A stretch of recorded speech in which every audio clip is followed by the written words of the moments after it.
اچھا جی، اللہ پاک ہم سب کی حاضری کو قبول فرمائے۔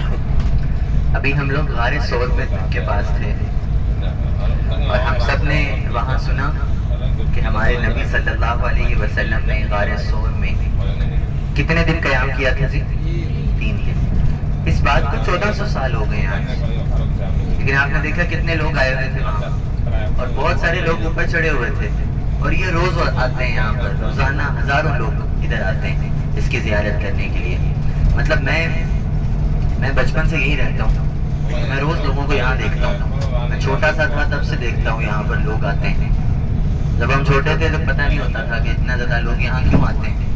آہستہ آہستہ پتہ چلا کہ رسول اللہ جہاں آتے ہیں نا وہاں لوگ ضرور آتے ہیں، اور قیامت تک آتے رہیں گے لوگ، کیونکہ جس جگہ پر رسول اللہ جائیں اللہ تعالیٰ اس جگہ کو عزت عطا فرماتے ہیں، اور وہاں لوگ ضرور آتے ہیں۔ اور یہ تو رسول اللہ نے 3 دن گزارے ہیں، اگر ہمارے نبی ایک لمحہ بھی گزارتے پھر بھی لوگوں نے یہاں آنا تھا، کیونکہ جہاں ہمارے نبی اپنا قدم رکھتے اپنا پیر رکھتے وہ جگہ ہم مسلمانوں کے لیے زیارت بن جاتی ہے۔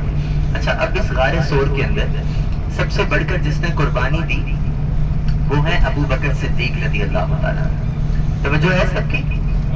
اس طرف جو بیٹھے ہیں آپ لوگ، مجھے نظر نہیں آ رہے سب یہاں والے، ہے توجہ ماشاءاللہ سے؟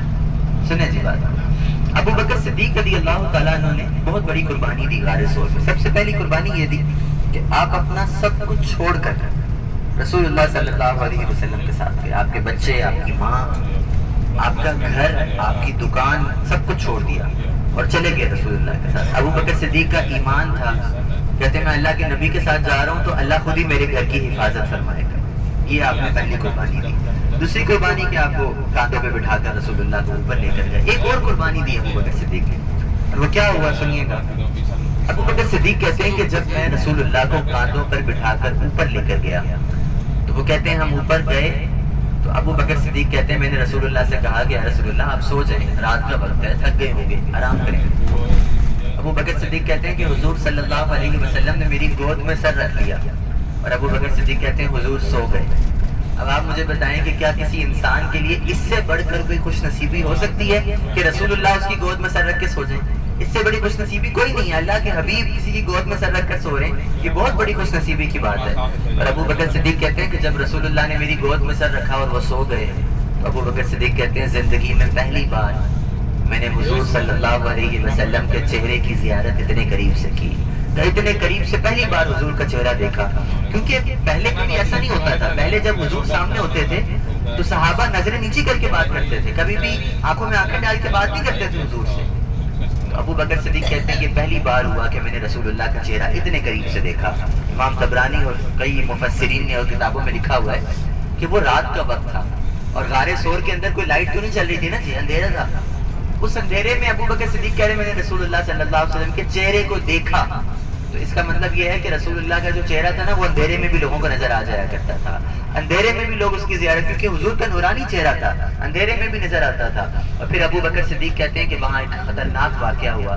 واقعہ یہ ہوا کہ غار ثور میں ایک سانپ تھا، سانپ نے ابو بکر صدیق رضی اللہ تعالیٰ عنہ کو پیر پر کاٹ لیا۔ انسان کو سانپ کاٹ لے وہ کیا کرے گا جی؟ چیخے گا، چلائے گا، شور مچا دے گا۔ ابو بکر صدیق نے کہا میں اگر شور کر دیتا تو رسول اللہ سو رہے تھے، وہ جاگ جاتے۔ سانپ نے آپ کو ایک بار کاٹا، پھر دوبارہ کاٹا۔ جب اس نے دوسری بار کاٹا نا تو ابو بکر صدیق رونے لگ گئے۔ شور تو نہیں کیا آپ نے، آواز تو نہیں نکالی، رونے لگ گئے آپ۔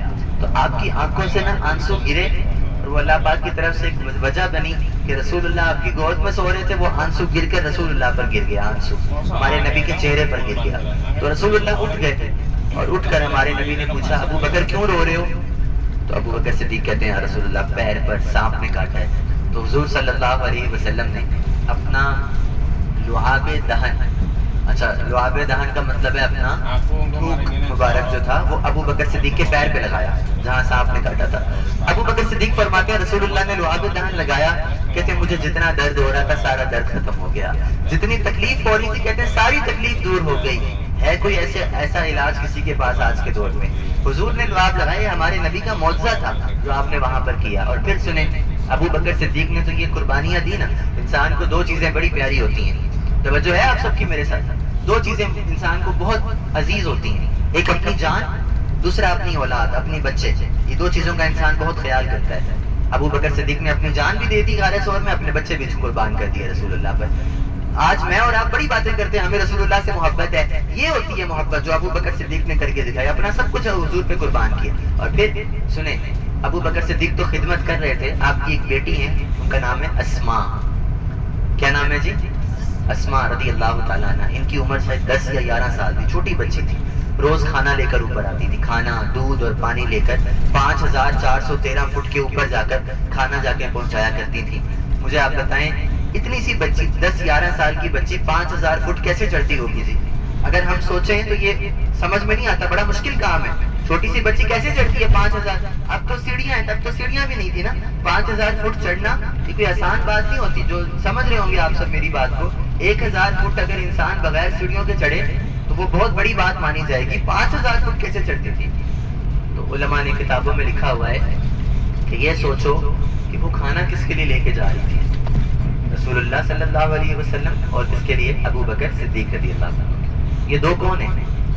حضور صلی اللہ علیہ وسلم کائنات میں سب سے افضل ہیں، سارے لوگوں میں سب سے افضل جو ہیں وہ کون ہے جی؟ ہمارے نبی صلی اللہ علیہ وسلم۔ ہے توجہ آپ لوگوں کی میری بات پر؟ نیند آ رہی ہے سب کو؟ ناشتہ کیا تھا آپ لوگوں نے؟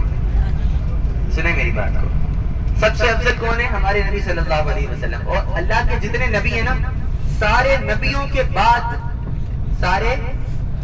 بعد اگر کوئی افضل ہے تو وہ ابو بکر صدیق رضی اللہ تعالیٰ۔ تو یہ دو افضل لوگ تھے نا، ایک رسول اللہ اور ایک ابو بکر صدیق، اور وہ بچی ان کے لیے کھانا لے کے جا رہی تھی، افضل لوگوں کے لیے۔ تو کتابوں میں لکھا ہوا ہے کہ جب وہ دو افضل کا مطلب ہوتا ہے معزز، بہت اچھے لوگ، تو کتابوں میں لکھا ہے کہ کیونکہ وہ دو افضل لوگوں کے لیے کھانا لے کے جا رہی تھی تو اللہ نے اپنے افضل فرشتے، اچھے فرشتے اس کے ساتھ بھیجے ہوئے تھے کہ اگر بچی گرے تو اس کو پکڑ کر اوپر بھیج دینا، گرنے لگے تو سنبھال لینا۔ فرشتے اس بچی کو اوپر لے کر جاتے تھے، اللہ کی رحمت اس بچی کو اوپر لے کر جاتی تھی۔ وہ بچی خود بتاتی ہے، حضرت اسماء کہتی ہیں کہ میں نا روز گھر پہ کھانا بناتی تھی، کھانا بن جاتا تھا، کہتی میں دے آتی تھی۔ وہ کہتی ہے میں نے پہلا دن ایسا کیا، گھر پہ کھانا بنایا دے آئی، دوسرا دن ہوا کھانا بنایا دے آئی، جب تیسرا دن ہوا نا، کہتی ہے میرے گھر پر ابو جہل آ گیا، اور اکیلا نہیں آیا، بہت سارے آدمی لے آیا۔ کہا یہ بچی جو ہے نا اس کو پتا ہے رسول اللہ کہاں ہے، کہا اس سے پوچھو۔ تو وہ پوچھنے آئے تو وہ چپ ہو گئی، جواب نہیں دے رہی تھی۔ تو لوگوں نے ابو جہل سے کہا کہ یہ نہیں بتا رہی۔ ابو جہل نے کہا یہ پوچھو، یہ بچی جھوٹ نہیں بول سکتی کیونکہ یہ ابو بکر صدیق کی بیٹی ہے۔ صدیق کا مطلب کیا ہوتا ہے جی؟ کوئی بتائیں گے یہاں پر؟ سچا، سچ بولنے والا۔ ابو بکر صدیق نے زندگی میں جھوٹ نہیں بولا تھا۔ ابو جہل کہتا ہے یہ جھوٹ بول ہی نہیں سکتی، اس کو پتا ہے، یہ بتائے گی۔ تو خود چلا گیا ابو جہل حضرت اسماء کے پاس، کہا یہ تم کھانا کس کے لیے بنا رہی ہو؟ کھانا بنا رہی تھی نا وہ، کہا کس کے لیے بنا رہی ہو؟ خاموش رہی۔ کہا بتاؤ رسول اللہ کہاں ہیں؟ تو وہ بچی کہتی میں نے ابو جہل سے کہا ابو جہل میں جانتی ہوں رسول اللہ کہاں ہے، میں نہیں بتاؤں گی تمہیں۔ کہا نہیں بتاؤں گی۔ بڑا غصے میں آیا ابو جہل نے حضرت اسماء پر ہاتھ اٹھایا، تھپڑ مارا، غصے میں چلا گیا، سارے لوگ چلے گئے۔ حضرت اسماء کہتی ہے جب ابو جہل نے مجھے تھپڑ مارا نا میں گر گئی زمین پر۔ تو کہتی ہیں زمین پر ایک پتھر بڑا پڑا ہوا تھا، ہم لوگ پتھر کو رکھتے تھے لیٹنے کے لیے، جب بچھایا جاتا تھا بچھونا تو اس پر پتھر رکھے جاتے تھے تاکہ وہ اڑے نہ ہوا سے۔ توجہ ہے آپ لوگوں کی میرے ساتھ؟ حضرت اسماء کہتی ہیں جب میں گری تو میرا کان اس پتھر سے بجا، کان میں نے کانٹا پہنا تھا، کان چھل گیا، خون نکلنے لگا۔ کہتی میں نے پٹی کر لی۔ پھر کہتی میں نے دوبارہ کھانا بنایا اور کھانا بنا کے میں اوپر گئی۔ کہتی جب میں اوپر گئی نا، تیسرا دن تھا آج کھانا دینے گئی، کہتی میں اوپر گئی تو ابو بکر صدیق نے دیکھا کان پہ پٹی بندھی ہے۔ کہا اسماء کیا ہوا، کان پہ پٹی کیوں باندھی ہے؟ حضرت اسماء چپ رہی۔ کہا اگر میں ابو بکر صدیق کو بتاؤں گی یہ پریشان ہو جائیں گے، غار ثور میں کوئی آسانی سے وقت نہیں گزر رہا تھا، 3 دن غار ثور میں گزارنا یہ آسان نہیں ہے۔ غار ثور میں کھڑے ہونے کی جگہ نہیں ہے، آپ اندر جا کے بیٹھ سکتے ہیں، کھڑے نہیں ہو سکتے۔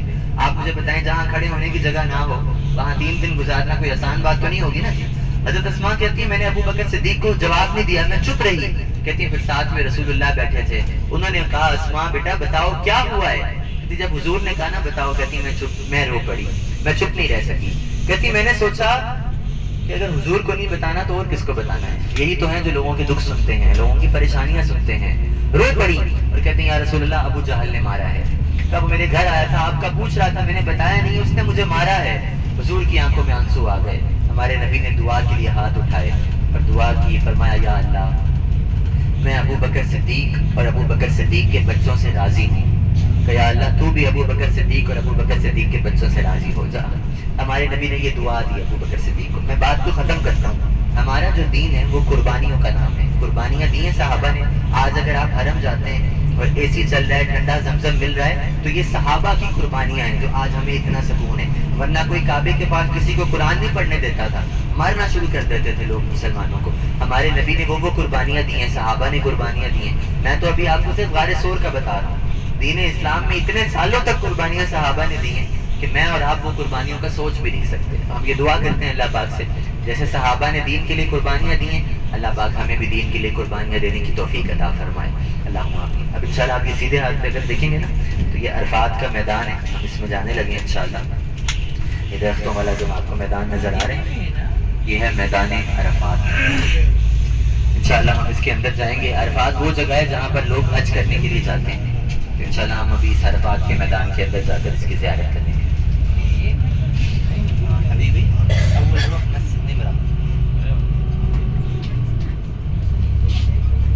اچھا, پہلے نا میں ابھی 2-3 باتیں آپ کو بتاؤں گا. میں چاہتا ہوں آپ سب لوگ توجہ کے ساتھ اس کو سنیں. سب سے پہلی بات یہ دیکھیں, یہ ابھی ہم نا عرفات کے اندر داخل ہونے لگے. یہاں رائٹ لیفٹ جو یہ میدان سارا ہے, یہ میدان عرفات ہے. یہ ہم عرفات کے میدان کے اندر آ گئے. اب آپ یہ سارا میدان جو دیکھ رہے ہیں میدان عرفات ہے. اچھا, یہ میدان جو ہے دیکھیں 3 ایسی جگہیں ہیں جہاں پر حاجیوں نے آنا ہوتا ہے. مینا, عرفات, مزدلفہ. یاد رہیں گی تینوں جگہ انشاءاللہ, مینا, عرفات, مزدلفہ. اس میدان کا نام کیا ہے جی؟ عرفات. تو یہ اللہ کا شکر ہے کہ ہم اس کے اندر ہیں. حاجی کا مینا میں جانا جو ہے نا وہ سنت ہوتا ہے. مینا کے اندر جانا کیا ہے جی؟ سنت. مزدلفہ میں حاجی کا جانا ہے واجب, اور ادھر عرفات میں حاجی کا آنا ہے فرض. اور جب تک حج کا فرض نہیں ہوگا نا تب تک حج بھی نہیں ہوگا. ایک حاجی بنتا ہی تب ہے جب وہ ادھر آتا ہے عرفات. تو یہ ہم اس کے اندر آگے, یہاں خیمے لگے ہوتے ہیں حاجیوں کے لیے, آپ دیکھ رہے ہیں اس پر کپڑا چڑھایا جاتا ہے خیموں پر. ابھی تو کیونکہ حج نہیں ہے تو انہوں نے خیمے سمجھتے ہیں نا سب لوگ, ٹینٹ وغیرہ وہ یہاں ہوتے ہیں. ابھی حج نہیں ہے تو وہ کپڑا اس سے اوپر سے اٹھا لیتے ہیں, حج ہوتا ہے تو دوبارہ لگا دیا جاتا ہے. اچھا سنیں جی, توجہ کے ساتھ سنیں انشاءاللہ. توجہ ہے نا آپ سب لوگوں کی؟ ماشاءاللہ. وہ عرفات میں ہی حضرت آدم علیہ السلام اور سیدہ حوا رضی اللہ تعالیٰ عنہ نے ایک دوسرے کو پہچانا تھا. ان کی جو ملاقات ہوئی تھی وہ عرفات کے میدان میں ہوئی تھی. اللہ کا احسان ہے کہ ہم ادھر اس میدان میں ہیں. ایک بڑی مشہور روایت ہے لوگوں کے اندر, لوگ کہتے ہیں کہ حشر کا میدان یہاں ہوگا عرفات میں. تو ایسا نہیں ہے. حشر کا میدان جو ہے وہ ہمارے نبی صلی اللہ علیہ وسلم نے فرمایا کہ ملک شام میں ہوگا. کہاں ہوگا جی؟ توجہ نہیں لگ رہی آپ لوگوں کی؟ کہاں ہوگا؟ ملک شام میں. اور ملک شام مطلب سیریا جس کو ہم کہتے ہیں, وہاں حشر کا میدان ہے. لیکن عرفات کے بارے میں اس کو لوگوں نے مشہور کیا ہے, تو ایسا نہیں ہے. یہ سمجھ لیں کہ حشر کا میدان ملک شام میں ہے. اچھا جی, عرفات کے اندر ایک مسجد ہے, اس کا نام ہے مسجد نمرہ. کیا نام ہے جی؟ یہ وہ مسجد ہے جہاں پر ہر سال حج کا خطبہ ہوتا ہے اور حج کی نماز ہوتی ہے. یہ مسجد ابھی تو بند ہے, ہم اس کے پاس جا رہے ہیں. یہ صرف حج پر کھلتی ہے. حج کے علاوہ پورا سال یہاں کوئی اذان, کوئی نماز نہیں ہوتی. حج والے دن اس کو کھولا جاتا ہے حاجیوں کے لیے. یہ تو عرفات کی مسجد ہے. ایسے ہی مزدلفہ میں بھی ایک مسجد ہے, مینا میں بھی ایک مسجد ہے. اور یہ سب مسجدیں صرف حج کے دنوں میں کھلی جاتی ہیں. ہم سب سے پہلے عرفات کی مسجد کے پاس جاتے ہیں, مسجد نمرہ. ادھر ہی ہر سال حج کا خطبہ دیا جاتا ہے اور حج کی نماز جو ہے وہ بھی وہیں پر ادا ہوتی ہے. ہم بھی انشاءاللہ تھوڑی دیر کے لیے وہاں رکتے ہیں اور اس مسجد کی زیارت کرتے ہیں انشاءاللہ. ابھی یہ ہمارے سامنے ہی ہے وہ مسجد, ہم ادھر اتریں گے. اچھا دیکھیں, مسجد ہے تو بند, لیکن مسجد کے باہر نماز پڑھنے کی جگہ ہے. تو اگر کسی کا وضو ہے تو وہ وہاں پر نفل پڑھ لیں. اور یہاں وضو بنانے کی جگہ نہیں ہے, پانی کا کوئی انتظام نہیں ہے یہاں پر نا, گورنمنٹ کی طرف سے کچھ بھی نہیں ہے. جب آپ اتریں گے, جن کا وضو ہوگا وہ نفل پڑھ لیں, جن کا وضو نہیں ہے وہ اس مسجد کی زیارت کریں. صحیح ہے جی انشاءاللہ. انشاءاللہ بس ابھی رکتی ہے, 10 منٹ کا ٹائم ہے ہمارے پاس. انشاءاللہ یہاں ہم اتر کر اس مسجد کی زیارت کریں گے اور جن کا وضو ہو وہ یہاں پر نفل بھی ادا کر لیجیے گا.